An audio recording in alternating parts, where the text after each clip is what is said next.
He says, "I think my wife, Laura, spends money on unnecessary items, at least on things that I don't think we need. And she seems to be unable to save. This becomes a real problem when we have unexpected expenses. I've often said that if my wife has money in her pocket, she'll spend it." She says, "Maybe I'm not the best at saving, but my husband has no idea how much things cost: food, furnishings, household expenses, and I'm the one who's at home the most. I'm aware of what we need, and I buy it even if it leads to another discussion about money." Money can be one of the most difficult subjects for a couple to discuss calmly. No wonder that it often tops the list as the most common cause of marital arguments. Couples who have an unbalanced view of money might suffer stress, conflict, and emotional, even spiritual, damage.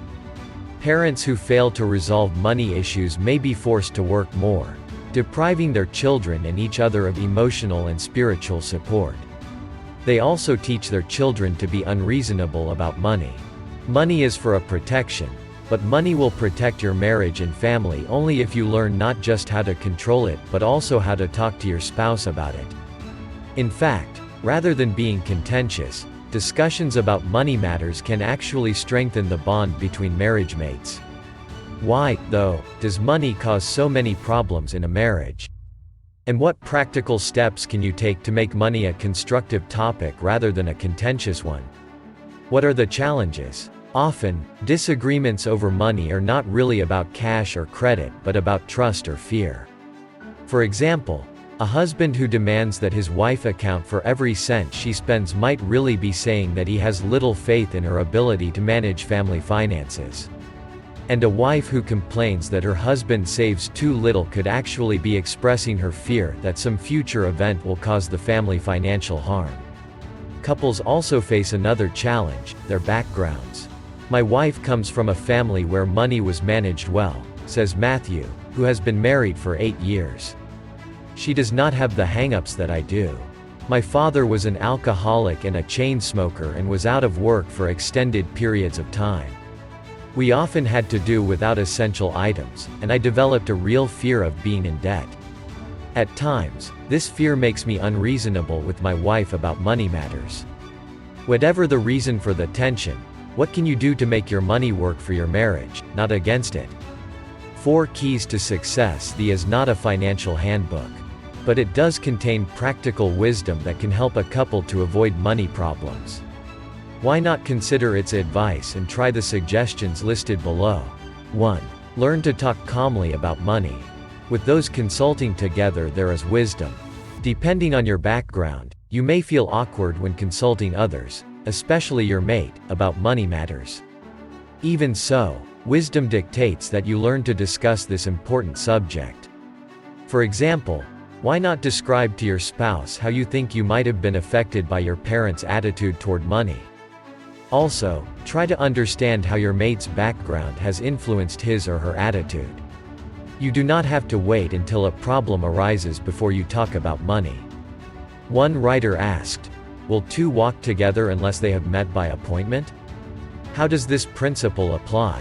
If you set a specific time to talk about financial issues, you lessen the likelihood of conflict resulting from misunderstandings. Try this. Pick a regular time to talk about family finances. You could have the conversation on the first day of each month or each week on a set day. Keep the discussion brief, possibly lasting about 15 minutes or less. Choose a time when you are both likely to be relaxed. Agree not to talk about money at certain times, such as at the meal table or when relaxing with the children. 2. Agree on how income will be viewed. In showing honor to one another, take the lead. If you are the only one who earns a wage, you can honor your spouse by viewing your income, not as your personal money, but as family money. If you and your spouse both earn money, you can honor each other by disclosing your income and major expenditures to each other. If you hide either from your mate, you may well undermine trust and cause damage to your relationship. You do not necessarily have to consult your mate before spending every cent. But if you discuss larger purchases, you prove that you value your mate's opinion. Try this. Agree on an amount that each of you can spend without having to consult the other, be it $20, $200, or some other figure. Always consult your mate if you want to spend more than that amount. 3. Put your plans on paper. If you plan and work hard, you will have plenty. One way to plan for the future and avoid wasting your hard work is to create a family budget. Nina, who has been married for 5 years, says, "Seeing your income and expenses on paper is a real eye-opener. It's difficult to argue with the facts. Your method of budgeting does not need to be complicated." Darren, married for 26 years and father of 2 boys, says, "At first, we used an envelope system. We placed the money for the week into different envelopes. For example, we had food, entertainment, and even haircut envelopes.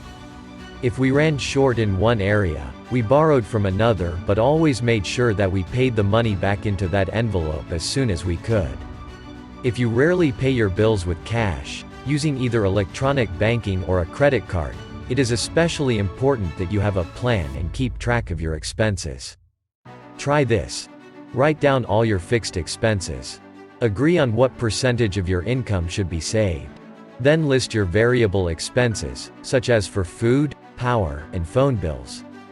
Next, keep track of your actual expenses for several months. If needed, adjust your lifestyle so that you do not sink into debt.